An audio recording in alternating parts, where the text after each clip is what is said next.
Iran ने पूरी दुनिया को साफ साफ संदेश दे दिया है। इजराइल का असली चेहरा वो पूरी दुनिया को दिखा दिया है। दरअसल ईरान जिस तरीके से लगातार अटैक कर रहा है, उसके बाद में बहुत से लोग इजराइल के पक्ष में लिखने लगे, बहुत से लोग इजराइल के साथ में खड़े होने लगे। और जाहिर सी बात है, जब अमेरिका इजराइल के साथ है तो कुछ लोगों को तो साथ आना पड़ेगा। उनके अपने आपस के रिश्ते हैं जिसकी वजह से उनको साथ में आना पड़ेगा। लेकिन इजराइल के असली चेहरे को दुनिया के सामने एक बार फिर से ईरान की मिलिट्री ने बेनकाब कर दिया। क्या कुछ हुआ है 4 दिनों के अंदर? 4 दिनों से दोनों तरफ से ऑपरेशन जारी है। लगातार बैलिस्टिक मिसाइलें प्रयोग की जा रही हैं।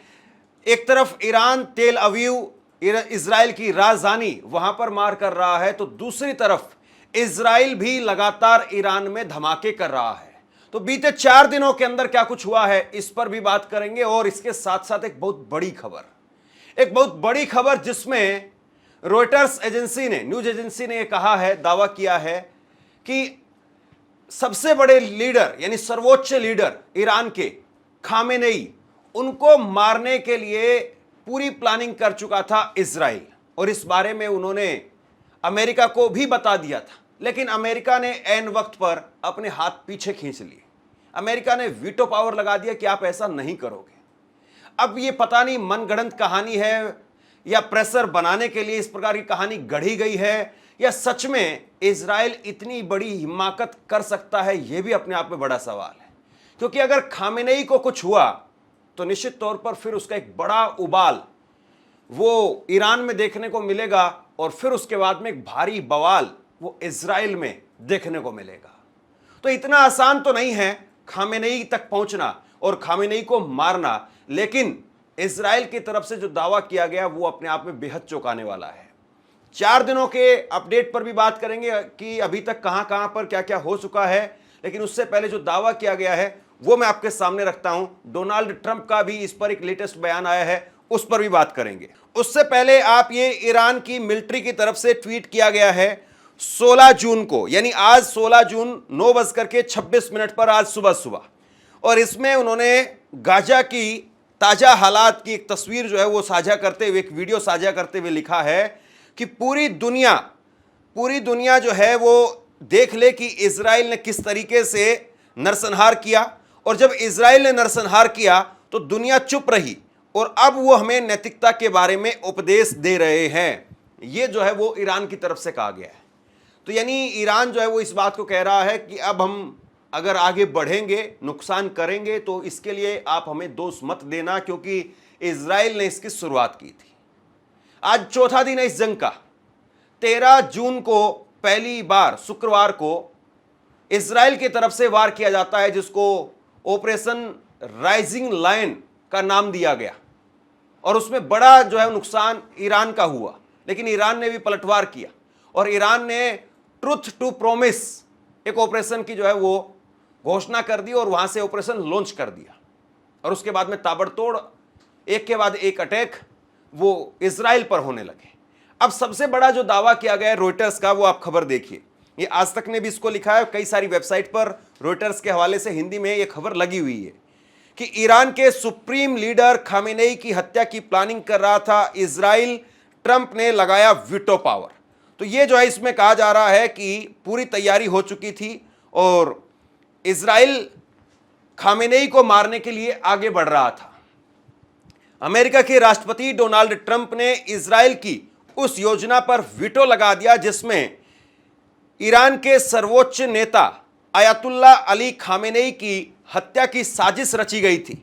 समाचार एजेंसी रॉयटर्स के मुताबिक एक वरिष्ठ अधिकारी ने कहा कि क्या ईरानियों ने अब तक किसी अमेरिकी को मारा है या नहीं। जब तक ऐसा नहीं होता है तब तक हम ईरान के राजनीतिक नेतृत्व को निशाना बनाने की बात नहीं करेंगे। मतलब सीधे तौर पर अमेरिका की तरफ से कहा गया कि जब तक हमारे नागरिकों को नुकसान नहीं पहुंचा है तब तक हम ईरान के राजनीतिक नेतृत्व पर हमला करने की छूट आपको नहीं दे सकते। कुल मिलाकर के वैसे ये कहा जाता है कि इजराइल तो सिर्फ एक मोहरा भर है, जो उसके पीछे पूरी ताकत है वो तो अमेरिका की ही है। और अमेरिका चाहता है मिडिल ईस्ट में अनसर्टेनिटी का माहौल बना रहे, अस्थिरता का माहौल बना रहे। अमेरिका चाहता है कि ये इस तरीके का डिस्टर्ब माहौल रहेगा तो फिर उसके लिए आसानी है, उसके हथियार खपते रहेंगे और हथियारों को बेचने के लिए कुल मिलाकर के ये लड़ाई है। वो इधर भी हथियार बेचता है, उधर भी हथियार बेचता है। तो अमेरिका की पूरी लड़ाई और पूरा बिजनेस और पूरा बाजार किसी से छिपा हुआ नहीं है। जब इस रिपोर्ट के बारे में इजराइल के प्रधानमंत्री बेंजामिन नेतन्याहू से पूछा गया तो उन्होंने टिप्पणी करने से इनकार करते हुए कहा कि मैं इस पर कुछ नहीं कहूंगा। हालांकि फॉक्स न्यूज को दिए एक इंटरव्यू में नेतन्याहू ने संकेत दिए कि ईरान में सत्ता परिवर्तन संभव है।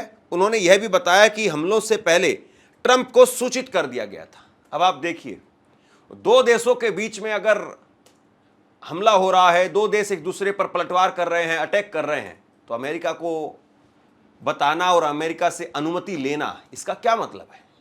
क्या हम कभी अमेरिका से पूछते हैं कि हम पाकिस्तान पर अटैक कर रहे हैं? अगर पाकिस्तान हम पर अटैक करता है, पाकिस्तान हमारे कुछ लोगों को मारता है, तो फिर हम पाकिस्तान को मारते हैं। और यही होना चाहिए। अगर कोई भी देश किसी भी देश पर अतिक्रमण करेगा, आक्रमण करेगा, तो फिर उसका इलाज क्या है? अब केवल ये तो उसको नहीं कह सकते कि भाई साहब आप वापस चले जाइए। अब दोनों तरफ से जो है वो इसी तरीके से वार पलटवार होता है। या तो कूटनीतिक तौर पर आप इतने ताकतवर हो कि सामने वाला आप पर अटैक करने की हिम्मत ही ना जुटा पाए, सपने में भी आपके ऊपर अटैक करने की सोचे नहीं। क्योंकि आप देखिए, जैसे गांव में कोई दबंग आदमी होता है, एक बेचारा शरीफ बहुत गरीब आदमी होता है, और उसको वो अगर टक्कर भी मार करके चला जाता है तो अपने ही बच्चे की गलती बताता है कि तू ही सड़क पर खेल रही होगी, बाबूजी की कार जो है वो कभी एक्सीडेंट नहीं कर सकती। वो ये कहकर के अपने बच्चे को ही दो थप्पड़ लगाते हुए वापसी ले आता है, क्योंकि उसको पता है कि वो बाबूजी को तू भी नहीं कह सकता है, बाबूजी बोलना पड़ता है। वो वापसी ले आता है अपने बच्चे को। तो यहां पर इजराइल जो है वो अमेरिका को बताता है कि हम अटैक करने के लिए जा रहे हैं, और जब तक अमेरिका की तरफ से हरी झंडी नहीं होती है, ग्रीन सिग्नल नहीं होता है, तब तक इजराइल कुछ नहीं करता है। और अब इजराइल जब उसके प्रधानमंत्री से पूछा गया कि क्या आप खामेनेई की हत्या की साजिश रच रहे थे या खामेनेई आपके टारगेट पर थे, तो उन्होंने कुछ जवाब नहीं दिया।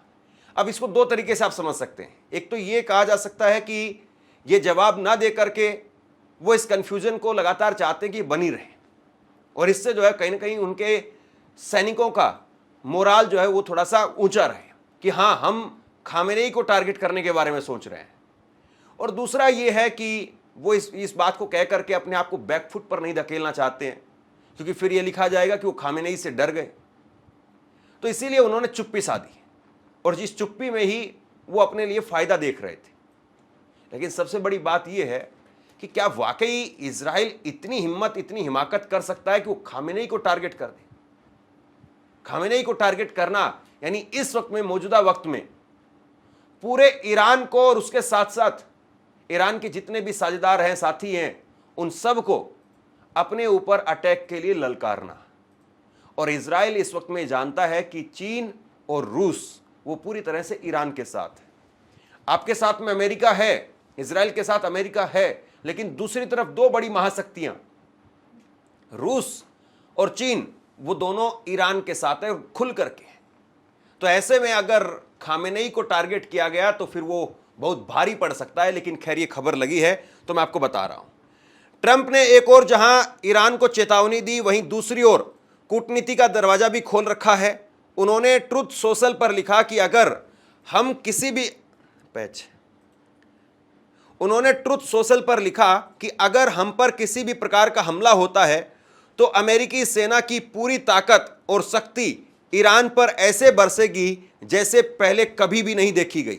इसके बावजूद ट्रंप ने आशा जताई कि ईरान और इजराइल के बीच शांति समझौता संभव है। उन्होंने कहा कि हम आसानी से एक समझौते पर पहुंच सकते हैं और इस खूनी संघर्ष को खत्म कर सकते हैं। कुल मिलाकर के आपने कहानी जरूर सुनी होगी जो बचपन में हम सुनते थे कि एक बंदर आता है, दो बिल्लियों का आपस में झगड़ा होता है, किस बात के लिए कि रोटी इसके पास ज़्यादा बड़ी है। एक बिल्ली कहती है इसके पास ज़्यादा बड़ी रोटी है, तो बंदर कहता है कि तुम थोड़ी देर रुको, मैं तराजू लेकर के आता हूँ। और जिसकी तरफ ज़्यादा बड़ी रोटी होती है, बंदर उसकी रोटी काट करके खा लेता है। फिर दूसरी तरफ रोटी बड़ी हो जाती, फिर बंदर उसकी रोटी काट करके खा लेता है। फिर दूसरी तरफ बड़ी हो जाती है तो उसकी रोटी तोड़ करके फिर वो खा लेता है। कुल मिलाकर के आखिरकार बिल्लियों को कुछ नहीं मिलता है, और बंदर जो है वो पूरी रोटी इधर तरफ की भी और उस तरफ की भी दोनों खा जाता है। मैं ये नहीं कह रहा हूं कि अमेरिका वही बंदर है, लेकिन अमेरिका जिस तरीके से अपनी ताकत का बेजा इस्तेमाल करता है और अमेरिका ने जिस तरीके से अलग अलग देशों को पीछे से बैकस्पोर्ट करके युद्धों में, हमलों में उलझा करके रखा और बैकडोर से अपने हथियार बेचने के लिए ये सारा बाजार सजा करके रखा।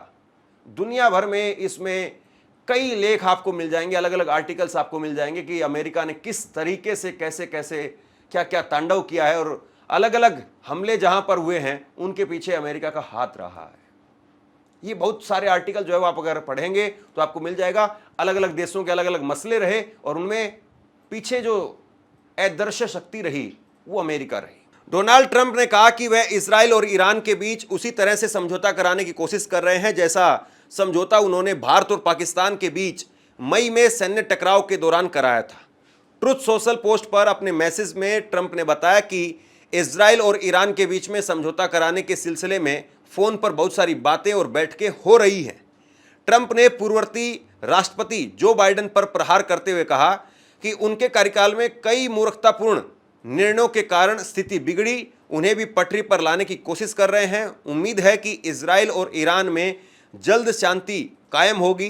ट्रंप ने कहा कि शांति के लिए बहुत कुछ करता हूं, लेकिन उसका श्रेय मुझे नहीं मिलता है। ठीक है, आम लोग समझते हैं मध्य पूर्व पश्चिमी एशिया को फिर से महान बनाऊंगा। तो ये डोनाल्ड ट्रंप साहब हैं, मतलब कि ये ऐसे मुंह मियाँ मिट्ठू हैं। ये कह रहे हैं कि भाई कोई मेरे को क्रेडिट नहीं देता है, लेकिन मैं ही सारी दुनिया के झगड़े सुलझा रहा हूँ। हालांकि इनके खुद के कितने झगड़े थे, इनके नाम पर कितने केस थे। अगर डोनाल्ड ट्रंप आज अगर राष्ट्रपति नहीं होते तो शायद जेल की सलाखों के पीछे होते, और यही शख्स जो है वो आज राष्ट्रपति बन करके राष्ट्रपति की कुर्सी पर बैठ करके कभी कहते हैं कि भारत और पाकिस्तान के बीच में 1000 साल पुराना झगड़ा है, मैंने परमाणु युद्ध जो है वो रुकवा दिया है। कभी जो है वो इजराइल और ईरान के बीच में आकर के दावा ठोकने लग जाते हैं। तो ये ऐसे मुंह मियाँ मिट्ठू हैं कि आप क्या ही कहें। हालांकि जब इनकी खुद की बारी आई थी, याद करिए जब डोनाल्ड ट्रंप की पिछले चुनाव में जब हार हुई थी, तो ये राष्ट्रपति भवन से बाहर निकलने के लिए तैयार नहीं थे। जो आज दुनिया को शांति का संदेश दे रहे हैं और जो आज ये कह रहे हैं कि मैं शांति के लिए बहुत कुछ करता हूं, तो उस वक्त में इनके अपने समर्थक वो व्हाइट हाउस की दीवारों पर चढ़ गए थे, बाथरूम में कूदने लग रहे थे, उनके बेड पर कूद रहे थे। कोई अंगूर उठा करके खा रहा था, कोई केला खा रहा था, कोई कुछ कर रहा था, कोई सामान उठा करके ले जा रहा था व्हाइट हाउस से। तो ये शांति स्थापित करने वाले जो महान नेता हैं, इनके खुद के समर्थक, इनके खुद के कारनामे अगर आप पढ़ेंगे तो फिर बहुत दूर तक बात चली जाएगी। ईरान और इजराइल के बीच चौथे दिन भी लड़ाई जारी है। इजराइल ने रविवार रात ईरान के विदेश मंत्रालय पर हमला किया, इसमें 100 से ज़्यादा लोग घायल हो गए। इससे एक दिन पहले इजरायली सेना ने ईरानी रक्षा मंत्रालय पर भी हमला किया था। ईरान ने भी इजराइल पर पलटवार किया है। ईरान ने सोमवार सुबह सेंट्रल इजराइल में 4 बैलिस्टिक मिसाइलों से हमला किया, जिसमें 5 लोगों की मौत हो गई, जिसमें 90 घायल हुए हैं। अब तक इजराइल में ईरानी हमलों में 20 लोग मारे गए हैं, जबकि करीब 500 लोग घायल हुए हैं। तो कुल मिलाकर के बात यह है कि ईरान इस वक्त में कमजोर नहीं है। ईरान इस वक्त में इजराइल के अंदर घुस करके मार रहा है, और यही चीज पूरी दुनिया देख रही है। और इसी चीज से इजराइल डरा हुआ भी है कि हमारे आयरन डोम सिस्टम, एयर डिफेंस सिस्टम, इन सब के बावजूद उसकी बैलिस्टिक मिसाइलें वो लगातार वार कर रही हैं। तेल अवीव उसकी राजधानी तक पहुंच रही हैं। ये भी बीच में खबरें आई थी कि नेतन्याहू को बंकर में, सेफ हाउस में ले जाया गया, लेकिन खैर कल उन्होंने मीडिया के सामने आकर के कुछ बाइट वगैरह दी ताकि उनके लोगों में एक मैसेज चला जाए कि वो बंकर में नहीं है या इजराइल छोड़ करके भाग नहीं गए। 2 दिन पहले खबर आई थी इस तरह से कि हो सकता है कि वो ग्रीस में चले गए, उस पर मैंने एक खबर भी आपको बताई थी। लेकिन वो अपने ही देश में, उन्होंने मीडिया से आकर के बात की है। लेकिन सवाल इस बात का है कि वहां से लोग अब पलायन करने पर आ गए। कल भी मैंने आपको एक तस्वीर दिखाई थी, खबर दिखाई थी कि लोग पलायन करने के लिए उतारू हो गए। और ये जो है तस्वीर बेहद चौंकाने वाली है। ये स्थिति जो है वो इजराइल के लिए बेहद चिंताजनक है कि अपने ही लोगों के अंदर असंतोष पनप रहा है। अब जरा 10 पॉइंट के जरिए समझिए कि अभी तक बीते 4 दिनों में, जब से फिर से इस संघर्ष की शुरुआत हुई है, जब से फिर से दोनों देशों के बीच हालात तनावपूर्ण हुए हैं, क्या कुछ अभी तक हो चुका है, 10 पॉइंट्स में ये अपडेट लीजिए। इजराइल और ईरान के बीच में संघर्ष का चौथा दिन, 10 पॉइंट्स में बड़ी बातें। इजराइल ने ऑपरेशन राइजिंग लायन शुरू किया, ईरान पर 200 फाइटर जेट्स से हमला किया। इजरायली ऑपरेशन में ईरान के 14 वैज्ञानिक और 20 से ज्यादा मिलिट्री कमांडर मारे गए। ईरान ने पलटवार किया और इसे ट्रुथ प्रॉमिस 3 नाम दिया, सैकड़ों मिसाइलें दागी। ईरानी सुप्रीम लीडर खामेनेई पर हमले की प्लानिंग पर ट्रंप के वीटो लगाने का दावा किया है, जो खबर मैंने अभी आपको डिटेल में बताई है। इजरायली राष्ट्रपति को सुरक्षित ठिकाने पर शिफ्ट किया गया, ये बीच में खबर निकल करके आई थी। ईरान ने इजराइल के 3 F-35 फाइजर जेट मार गिराने का दावा किया है और ईरान ये भी कह रहा है कि दुनिया में वही इकलौता ऐसा देश है जिसने F-35 जेट मार गिराए हैं। इजराइल में 21 लोगों की मौत हुई है, ईरान में 224 लोग मारे गए हैं। ट्रंप ने दावा किया है कि इजराइल और ईरान में जल्द शांति समझौता होगा। इजराइल का ईरान में दुनिया की सबसे बड़ी पार्स गैस फील्ड पर हमला और इसके बाद में इजराइल ने ईरान के विदेश और रक्षा मंत्रालयों पर हमला किया।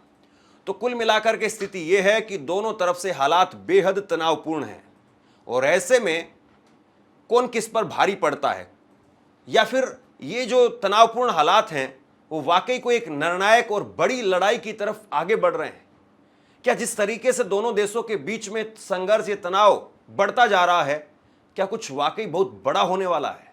सवाल इस बात का है। आप क्या सोचते हैं? नीचे कमेंट बॉक्स में लिख करके जरूर बताइए। इस वीडियो को शेयर कीजिए। धन्यवाद।